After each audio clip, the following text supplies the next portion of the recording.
મહાનગરપાલિકાની ચૂંટણી પહેલા કોંગ્રેસને મજબૂત બનાવવા માટે જમ્બો સંગઠન માળખું જાહેર કરવામાં આવ્યું, પરંતુ આ માળખામાં તમામ વર્ગને સાંકળી લેવાનો દાવો કરવામાં આવ્યો છે. પણ સંગઠનના જાહેર કરવાની સાથે જ કોંગ્રેસના જૂના જોગીઓમાં ભારે નારાજગી જોવા મળી રહી છે. સંગઠન જાહેર કર્યાની ગણતરીની મિનિટોમાં જ કોંગ્રેસના નેતાઓનું રાજીનામું પડી રહ્યું છે.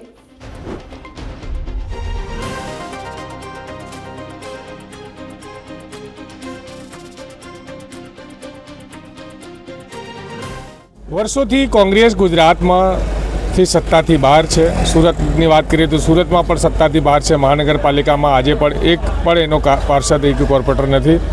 થોડા દિવસ પહેલાં કોંગ્રેસ દ્વારા એમને સંગઠન બનાવવામાં આવ્યું હતું. હવે સંગઠનના લોકો જેમની નિમણૂક કરવામાં આવી હતી એ લોકો રાજીનામા આપી રહ્યા છે. રાજીનામા આપનાર કેટલાક લોકો અમારી સાથે છે કોંગ્રેસના, એમની સાથે વાત કરીશું કે કોંગ્રેસનું જ્યારે કોઈ રાજ્યમાં અસ્તિત્વ ન હોય અને સંગઠન પણ કમજોર હોય ત્યારે જે સંગઠનમાં નિમાયેલા નવા લોકો રાજીનામું કેમ આપે છે. સૌથી પહેલાં વાત કરીશું, શું નામ છે ભાઈ આપનું? મારું નામ નાસિર ખાન સિમેન્ટવાળા છે. નાસિરભાઈ, કયા હોદ્દા તમને કોંગ્રેસે આપ્યો હતો અને રાજીનામું કેમ આપ્યું?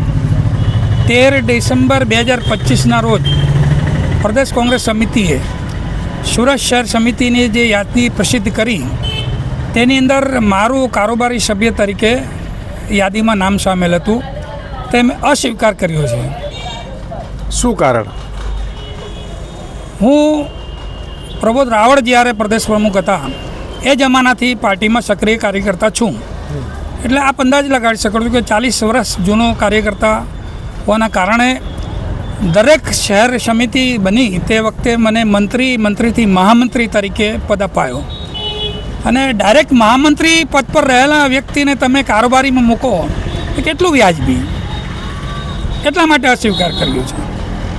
તો આ નારાજગીને લઈને તમે ઉપર રજૂઆત કરી હતી કે સીધો રાજીનામું આપી દીધો?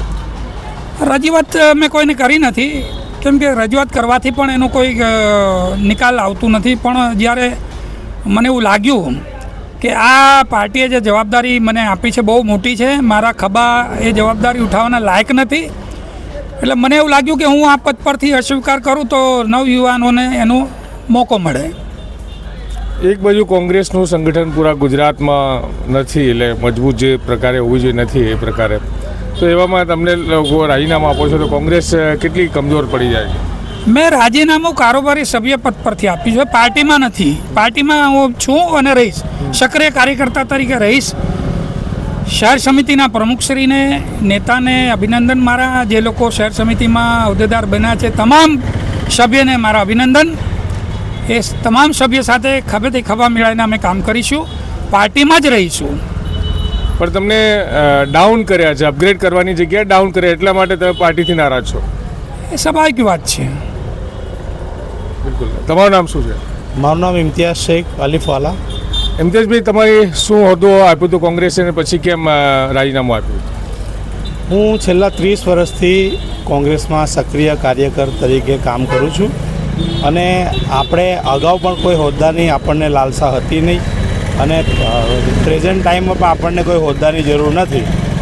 પણ જે માળખું એમણે ગોઠવ્યું છે, સિનિયરોને નીચે રાખ્યા છે અને જે જુનિયર જે આજકાલ આવેલા એ લોકોએ ઉપર આપી છે, મોટી જવાબદારી આપી, જેમના પાસે કોઈ જાતનું અનુભવ નથી કે કોંગ્રેસ પાર્ટીમાં કે કેવી રીતના જઈને કામ કરવું, એ એમણે ઉપર સ્થાન આપ્યું છે અને જે સિનિયરો છે એમને નીચે સ્થાન આપ્યું છે. અને આપણને હોદ્દાની કોઈ લાલસા નથી. આપણે કોંગ્રેસના કાર્યકર્તા છીએ અને કોંગ્રેસ માટે કામ કરવા તૈયાર છીએ.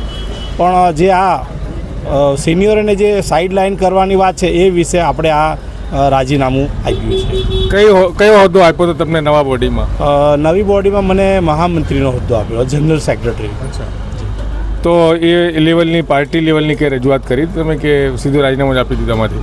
સાહેબ, પાર્ટી લેવલની રજૂઆત તો એવી હોય છે કે અહીંયા અમે જે લાગતા વળગતા અમારા પ્રમુખ હોય છે એને અમે મેસેજ છોડી દીધો છે કે ભાઈ અમને આ જે પદ છે એ સ્વીકાર નથી, એટલે અમારું રેઝિગ્નેશન તમારે લઈ લેવું. પણ હજુ કંઈ રિપ્લાય આવ્યો નથી. તો આ જે પદ આપે છે તો એમની પ્રત્યે નારાજગી ક્યાં ખોચ રહી ગઈ છે પાર્ટીમાં, ક્યાં કમી રહી ગઈ છે જો સંગઠનમાંથી લોકો રાજીનામું આપી રહ્યા છે?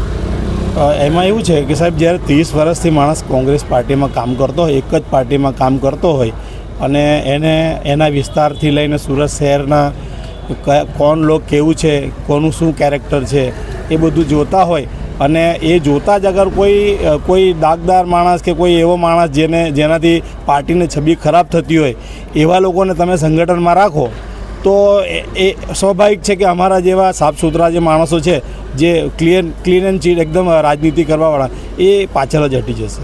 અચ્છા, તો દાગદાર લોકોને પણ પાર્ટીમાં હોદ્દા પર સામેલ કર્યા છે? હું નામ નહીં લઈશ, પણ બહુ આ જે છે ને અમારા જે શહેર પ્રમુખ છે એમણે એક કમિટી બનાવવી જોઈએ અને મને હોદ્દો તમે આપો છો, મારું બેકગ્રાઉન્ડ તમે ચેક કરો, હું ક્રિમિનલ છું કે હું જે પણ હોઉં, તો પછી તમારે મને બોડીમાં નહીં રાખવાના.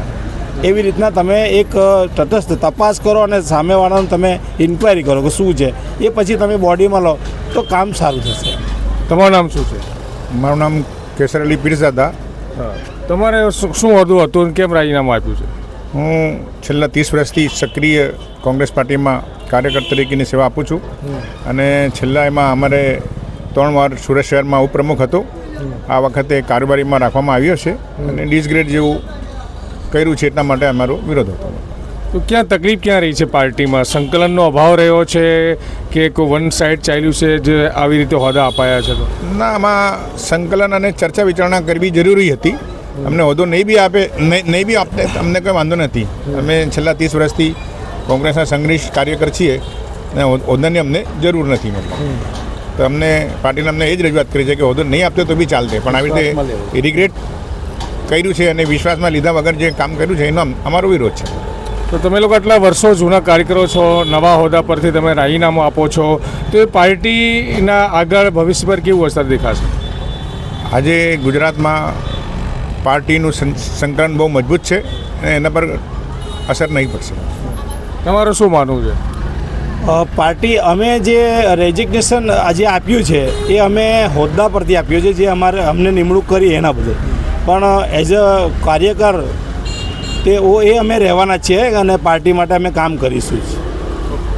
તો આ તમામ લોકો છે કોંગ્રેસના નવા હોદ્દેદારો હતા જેમને કોંગ્રેસની નવી બોડીમાં અલગ અલગ સ્થાન આપવામાં આવ્યા હતા, પણ મોટાભાગના જે આપણી સાથે વાત કરી રહ્યા છે કે આખી શહેરની બોડી છે તો એવું કહેવાય રહ્યું છે કે એમાં અપગ્રેડ કરવાના બદલે ડિગ્રેડ કર્યા છે, એટલે ડાઉન કર્યા. જે પહેલાં મોટા હોદ્દા પર રહ્યા હતા આપણે નાના નાના હોદ્દાઓ આપ્યા છે. તો કોંગ્રેસ પાર્ટીમાં આવી રીતે વિખવાદ સામે આવ્યો છે. નવી બોડીમાં જે લોકોને સામેલ કરાયા હતા એમાં ઘણા લોકોએ રાજીનામું આપી દીધો છે. જો કે કોંગ્રેસના કાર્યકર તરીકે એમની જે કામગીરી છે એ ચાલુ રહેશે. તો નારાજગી વ્યક્ત કરવામાં આવી છે, કોઈ પણ રીતે ભરોસામાં લેવામાં નથી આવ્યા હતા અને ડાયરેક્ટ એમને જે છે પદભાર આપી દીધો હતો. તો એ નવા પદ ઉપરથી આ લોકોએ રાજીનામું આપી દીધો છે અને હવે જોવાનું રહેશે કે આ કોંગ્રેસની અંદરની લડાઈ આગળ ક્યાં સુધી ચાલશે. સંજય સિંહ રાઠોડ, ગુજરાત તક, સુરત.